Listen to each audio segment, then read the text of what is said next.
नमस्कार. मी विश्वजित न्यूज अनकटमध्ये आपलं स्वागत करतो. सध्या न्यूज अनकटची टीम इंदापूर शहरात आहे. इथल्या लोकांचा आवाज काय, त्यांचे प्रश्न काय, त्यांच्या समस्या काय हे जाणून घेतोच आहे आपण. आणि आज आपल्यासोबत एक ज्येष्ठ व्यक्ती आहेत, पेशाने वकील आहेत. त्यांचं इंदापूरच्या या नगरपरिषदेच्या निवडणुकांविषयी काय म्हणणं आहे हे आपल्याला जाणून घ्यायचं आहे. सर नमस्कार, न्यूज अनकटमध्ये स्वागत. सर्वप्रथम मला तुमचं नाव सांगा. माझं विजय आजोतीकर. इंदापूरची नगरपरिषदेची निवडणूक 10 वर्षांनी होती. म्हणजे प्रत्येक कोणती नगरपरिषद असू द्या, 10 वर्षांनी इलेक्शन होतात आहे. इंदापूरची चर्चा राज्यभरात आहे, कारण की जे दोन प्रतिस्पर्धी आहेत, प्रदीप गारटकर आणि भरत शाह यांच्या ज्या लढतीची चर्चा राज्यभर होती. तुम्ही कसं पाहता या निवडणुकीकडं? मी आधीच पहिल्यांदा एक सांगू इच्छितो की मी राजकारणाशी संबंधित कमी आहे, परंतु एक नागरिक म्हणून मी बोलू इच्छितो की गेल्या 90-95 सालापासून मी इथलं संपूर्ण वातावरण पाहतो आहे. साधारण 90पासून एक दोन टर्म म्हणजे 10-15 वर्ष प्रथम प्रदीप गारटकर PPSमध्ये असताना त्यावेळी ते नगराध्यक्ष आणि त्यांचे नगरसेवक होते. नंतरच्या काळात त्यावेळी हर्षवर्धन पाटील, नंतर पुढे मग ती काँग्रेस, अखंड काँग्रेस असताना त्यांची 15-20 वर्ष सत्ता होती. आणि या इलेक्शनच्या वेळी मात्र आता नेहमीप्रमाणे थोडेसे गट तट बदलून तर आता असं सध्या दिसतं की नगराध्यक्षासाठी भरत शाह आणि प्रदीप गारटकर यांच्यासाठी चुरस आहे. आता इलेक्शनच्या आधी नेमके 8-10 दिवस म्हणा, महिना म्हणा, गट बदलले आहेत किंवा तट बदलले आहेत.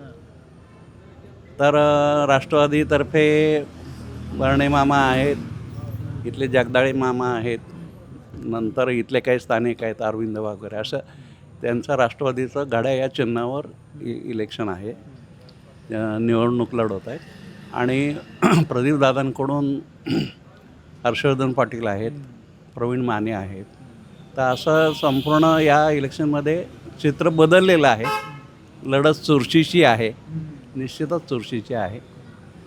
परंतु जनमानसाचं आपल्याला मानस 100% सांगता येतं असं नाही.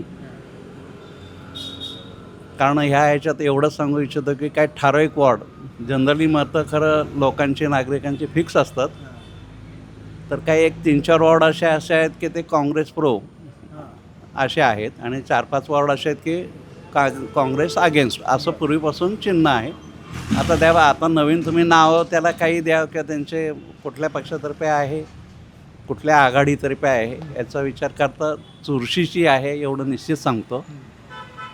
आणि अंदाज द्यायला का मी राजकीय क्षेत्रातला, म्हणजे मी जरी वकील असलो तरी मी कधीही माझ्या गेल्या 50 वर्षाच्या कारकिर्दीत राजकारणामध्ये भाग घेतला नाही, अलूप राहिलेलो आहे. पण सगळ्यांशी संबंध चांगले आहे. एवढं सांगेन की चुरशीची आहे आणि संपूर्ण राज्याचं लक्ष लागेल एवढी ही निश्चितच निवडणूक आहे. निश्चितच ही लढत चुरशीची आहे, राज्याचं लक्ष लागलंच आहे. मला हे विचारायचं आहे, दोन्ही जे प्रमुख उमेदवार आहेत नगराध्यक्षपदासाठीचे, तर दोघांचेही प्रचाराचे मुद्दे वेगवेगळे आहेत. या दोघांच्याही प्रचाराच्या मुद्द्यांविषयी तुम्हाला काय काय वाटतं? आता ह्याच्यात नेहमीचे जे मुद्दे खरं नगरपालिकेच्या ह्याच्यात येतात, नेहमीची ही निवडणूक साधारण रस्ते, लाईट, प्राथमिक सुधारणा, प्राथमिक गरजा आणि पाण्याची सोय, रस्ते या ह्याच्यावर साधारण लढवली जाते. दोन्ही बाजूनी दोन्ही उमेदवारांच्या काही जमांच्या बाजू आहेत. दोघांनी सामाजिक कार्य चांगलं केलेलं आहे. दोन्ही उमेदवारांचं चारित्र्यही चांगलं आहे. आता प्रश्न एवढा आहे की गेल्या 15 वर्षात मुकुंद शहा वगैरे यांनीसुद्धा इथे 5-10 वर्षात, अंकिता भाभी होती, त्यांनी काम केलेलं आहे.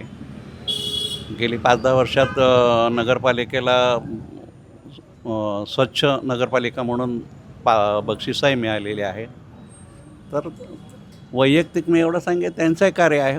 आणि प्रदीपदादा हे तळमळीचे कार्यकर्ते आहेत. त्यांच्या मागं पतित पावन संघटनेपासूनची एक शक्ती आणि युवा वर्ग मोठ्या प्रमाणावर आहे. प्रॉपर इंदापूरमध्ये त्यांचं वर्चस्व तसं चांगलं आहे. या परिस्थितीत इलेक्शन तुल्यबळ होईल, अगदी चुरशीची होईल एवढंच मी सांगतो. भरत शाह यांच्याकडून विकासाचा मुद्दा, विकासाचा अजेंडा लोकांसमोर मांडला जातो आहे, तर दुसरीकडे प्रदीप गारटकर यांच्याकडून आपल्याला पक्षानं उमेदवारी नाकारली आहे, डावललं आहे आणि आपल्यावर अन्याय झाला आहे आणि या पद्धतीने जनतेतून त्यांना सहानुभूती देखील मिळाल्याचं पाहतात. एकीकडं पक्षाचा विकासाचा मुद्दा आहे आणि एकीकडं एक सहानुभूती मिळवण्याचा एक प्रयत्न आहे. यात दोघांपैकी कोणता मुद्दा यशस्वी होईल असं वाटतंय? हा जरा प्रश्न अवघड आहे. हे संपूर्ण प्रॉपर तळागाळात गेल्याशिवाय खरं याच्यावर सांगता येणार नाही. पण तरी मी एवढं सांगतो, निश्चितच दोघांचे मी प्लस पॉईंट म्हणून पुन्हा एकदा रिपीट करीन की अंकिता बाबांच्या कारकिर्दीत आहे विकास, त्यांनी प्रयत्न चांगला केला, विकास केला आणि प्रदीपदादा यांनासुद्धा यावेळी त्यांच्या म्हणण्याप्रमाणे जो काही अन्याय झालेला आहे त्याची सहानुभूतीसुद्धा गावामध्ये आहे असं दिसतं आहे. हा एक मुद्दा आहे विकासाचा वगैरे, या गोष्टी आहेत.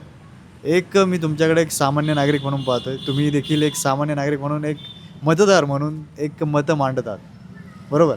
तर हा सामान्य नागरिक याच्यासाठी आता तुम्ही बऱ्याच वर्षांपासून इंदापूरमध्ये राहता, तुमची हयात इंदापूरमध्ये गेली असावी. विकास इंदापूरचा जो व्हायला हवा किंवा विकासाचे जे मुद्दे असायला हवे किंवा स्वप्नातलं इंदापूर जे स्वच्छ सुंदर असेल आणि एक विकासाच्या दृष्टीनं एक महत्त्वाचं असेल, असं इंदापूर कसं असायला हवं असं तुम्हाला वाटतंय? एक सर्वसामान्य नागरिक म्हणून एवढं निश्चित वाटतं, ज्या सर्वसामान्य नागरिकांच्या ज्या अपेक्षा असतात की स्वच्छ असावं, रस्ते प्रशस्त असावेत, नंतर प्राथमिक सोयी ज्या आहेत, पाणी म्हणा, लाईट म्हणा, आणि तुम्हाला बाकीच्या बाजारपेठेच्या दृष्टीनेसुद्धा आता इथे जर पाहिलं तर मेन रोड जो आहे आमचा तो फारच लहान आहे, छोटा आहे. त्याचा रस्ता रुंदीकरणाचा पूर्वी एक 15-20 वर्षापूर्वी प्रयत्न झाला, पण ते 2-2 फूटच फक्त रस्ता वाढला गेला. काही त्या काळात मेन रोडवरच्या काही लोकांना, नागरिकांना त्यांची थोडी घरं काही प्रमाणात पाडून किंवा थोडे करून पण थोड्या प्रमाणात रस्ता रुंद झाला. पूर्वी अगदी बंदिस्त गटारं होती, ती आता ओपन होती गटारी, ती आता बंदिस्त झालेली आहेत. तर काही काळाच्या म्हणजे काही प्रमाणात सुधारणा झालेली आहेच आहे, परंतु नागरिकांच्या दृष्टीने अजून अपेक्षा आहेत. या होत्या इंदापूरमधील नागरिकांच्या, मतदारांच्या भावना आपण म्हणू शकतो. आणि बघूया आता 3 तारखेचं जे निकाल लागणार आहे, तर या विकासाचे मुद्दे असतील किंवा या नागरिकांच्या स्वप्नातलं इंदापूर असेल, तर आपण अपेक्षा ठेवूयात की हे इंदापूर यांच्या स्वप्नातलं आहे ते सत्तेत कोणी येऊ, पण इंदापूरचा विकास होणं हे महत्त्वाचं आहे. धन्यवाद सर. थँक्यू.